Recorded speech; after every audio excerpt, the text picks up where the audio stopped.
International borders remain mostly closed more than a year since the start of the pandemic. Travel has been disrupted and many families have been kept apart. Some foreigners stranded in Malaysia are finding themselves in a bind. The government has issued a final deadline for them to leave.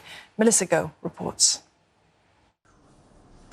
For 15 months, French businessman Jean d'Asques and his 8-year-old twin daughters have been stuck in Kuala Lumpur. And this room, number 16, at the backpackers' joint in the city's old quarters, has been their home.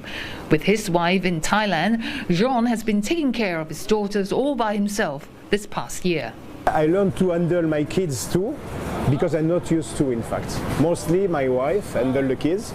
I used to travel, and now, suddenly, all day long, all weeks, months and years, I am with my kids. They arrived in Kuala Lumpur last March for what was meant to be a short getaway. A week later, Malaysia went into lockdown and shut its borders. He waited for travel to normalise, but it never did, as the pandemic dragged on. I can't understand how we can separate family, even the border is so closed, it's so easy for more than 1 year. It's difficult to understand. He's among scores of foreigners who've been stranded in Malaysia amid the pandemic. Jean says he cannot afford a trip back. He would have to fork out over $10,000, he said, for travel expenses on top of hefty insurance required by Thai authorities. Malaysia's Home Minister HAMZAH ZAINUDIN has been firm. Foreigners whose social visit passes have expired must leave the country. And if they feel that they cannot go back just because of certain issues, they can just go to the embassy, and the embassy just come out and on case-by-case basis. Rather than we just give any Tom, Dick and Harry to just stay, just come out with any kind of all sort of reasons that I think we should not accept it. Jean counts himself lucky. With the French embassy's help, he's managed to obtain a special pass to remain in Malaysia till August.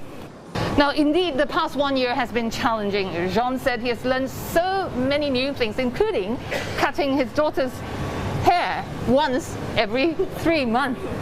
Do you like your new hairstyle? Yeah! For now, Jean is soldiering on with 2 kids in tow in a foreign land. And he's not alone. Many families remain separated by the pandemic as the lockdown continues. These foreign spouses were told to leave after their social visit passes expired, and some have great difficulty re-entering Malaysia because of public health concerns. I think they have to make it easier to get back in again. It's very hard to get that approved, and I got declined many times. Family welfare groups are appealing for governments, not just in Malaysia but around the world, to protect families. Nobody should be asked to leave in this kind of a pandemic because you're putting everybody at risk. So there has to be consideration on this, and not wearing down the family, because financial resources are very scarce during this time. But with prolonged border closure amid a raging pandemic, the wait continues for some families to be reunited once more. Melissa Goh, CNA, Kuala Lumpur.